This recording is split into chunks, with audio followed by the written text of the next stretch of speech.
வணக்கம். சற்று முன் கிடைக்கப்பெற்ற மிக முக்கியமான செய்தி ஒன்று வெளியாகியுள்ளது.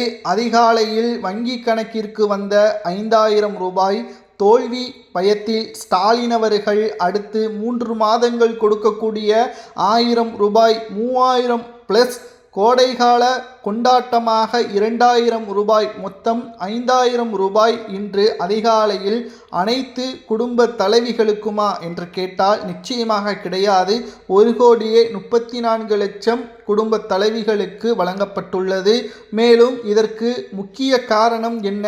எந்த ஒரு முன்னறிவிப்பும் இல்லாமல் திடீரென்று ஸ்டாலின் அவர்கள் வங்கி கணக்கிற்கு 5000 ரூபாய் அனுப்பப்பட்டதற்கு காரணம் ஸ்டாலின் அவர்களுக்கு உளவுத்துறை சொன்ன அதிர்ச்சியான தகவல்தான். ஏனென்றால் திமுக தோல்வி அடையும் என்றால் அது பெண்களுக்கான ஓட்டுக்கள் குறைவதாக மட்டும்தான். விஜய் அவர்களை அதிகமாக ரசிகர்களாக இருப்பது ஆண்களை விட பெண்கள் மட்டும்தான்.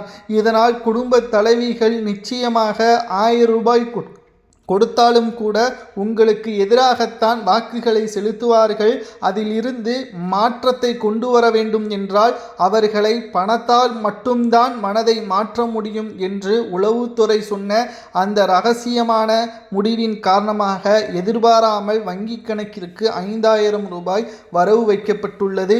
இனிமேல் திமுக ஆட்சிக்கு வந்தால் மட்டும்தான் 2000 ரூபாய் மாதம் வழங்கப்படும். அதுவரைக்கும் நிச்சயமாக துட்டு வழங்கப்படாது, பணம் வங்கிக்கு செலுத்தப்படாது என்பதையும் ஸ்டாலின் அவர்கள் தெரிவித்துவிட்டார். ஆனால் இப்பொழுது ஸ்டாலினுக்கு மீண்டும் ஒரு தலைவலியாக மாறியிருப்பது என்ன தெரியுமா?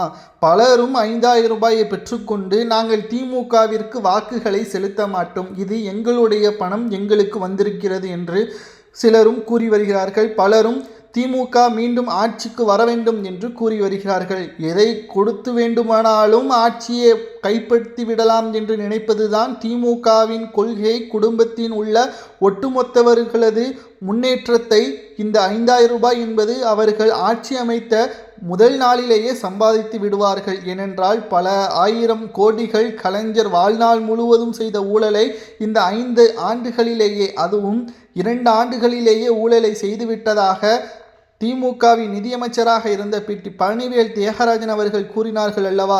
அதேபோல்தான் 5000 ரூபாயை பெற்றுக்கொண்டு திமுகவிற்கு வாக்குகளை செலுத்துவீர்களா, இல்லை திமுகவிற்கு வாக்குகளை செலுத்த மாட்டீர்களா என்ற உங்களது கருத்துக்களை கமெண்ட் வாயிலாக கூறுங்கள். யாருக்கெல்லாம் 5000 ரூபாய் வந்திருக்கிறது, யாருக்கெல்லாம் வரவில்லை என்பதை கமெண்ட் வாயிலாக கூறுங்கள், தெரிந்து கொள்வோம்.